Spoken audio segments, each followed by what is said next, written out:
महाभारत अर्जुन की प्रतिज्ञा। महाभारत का भयंकर युद्ध चल रहा था। लड़ते लड़के अर्जुन रण क्षेत्र से दूर चले गए थे।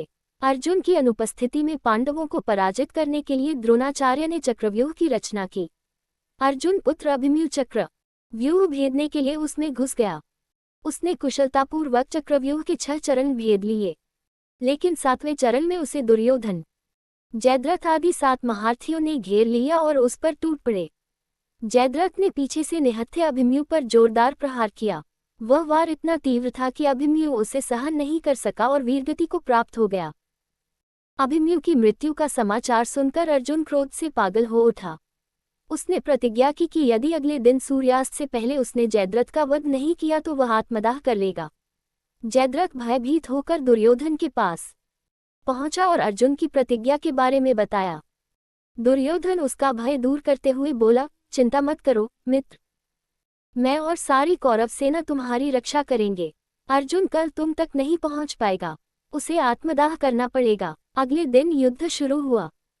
अर्जुन की आंखें जयद्रथ को ढूंढ रही थीं, किंतु वह कहीं नहीं मिला। दिन बीतने लगा। धीरे धीरे अर्जुन की निराशा बढ़ती गई। ये देख श्री कृष्ण बोले, पार्थ, समय बीत रहा है और कौरव सेना ने जयद्रथ को रक्षा कवच में घेर रखा है। अतः तुम शीघ्रता से कौरव सेना का संहार करते हुए अपने लक्ष्य की ओर बढ़ो। ये सुनकर अर्जुन का उत्साह बढ़ा और वह जोश से लड़ने लगे। लेकिन जयद्रथ तक पहुंचना मुश्किल था। संध्या होने वाली थी। तब श्री कृष्ण ने अपनी माया फैला दी। इसके फलस्वरूप सूर्य बादलों में छिप गया और संध्या का भ्रम उत्पन्न हो गया। संध्या हो गई है और अब अर्जुन को प्रतिज्ञावश आत्मदाह करना होगा। ये सोचकर जयद्रथ और दुर्योधन खुशी से उछल पड़े। अर्जुन को आत्मदाह करते देखने के लिए जयद्रथ कौरव सेना के आगे आकर स करने लगा। जयद्रथ को देखकर श्री कृष्ण बोले, पार्थ, तुम्हारा शत्रु तुम्हारे सामने खड़ा है।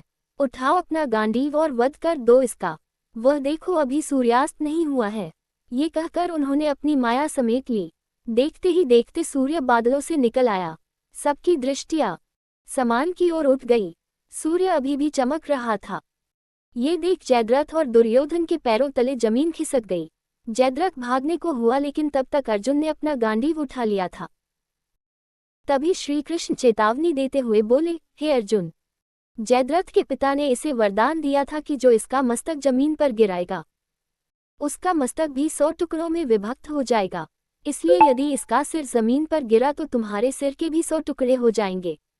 हे पार्थ, उत्तर दिशा में यहाँ से 100 योजन की दूरी पर जयद्रथ का पिता तप कर रहा है। तुम इसका मस्तक ऐसे काटो कि वह इसके पिता की गोद में जाकर गिरे। अर्जुन ने श्री कृष्ण की चेतावनी ध्यान से सुनी और अपनी लक्ष्य की ओर ध्यान कर बाण छोड़ दिया। उस बाण ने जयद्रथ का सिर धड़ से अलग कर दिया और उसे लेकर सीधा जयद्रथ के पिता की गोद में जाकर गिरा। जयद्रथ का पिता चौंक कर उठा तो उसकी गोद में से सिर जमीन पर गिर गया। सिर के जमीन पर गिरते ही उनके सिर के भी 100 टुकड़े हो गए। इस प्रकार अर्जुन की प्रतिज्ञा पूरी हुई।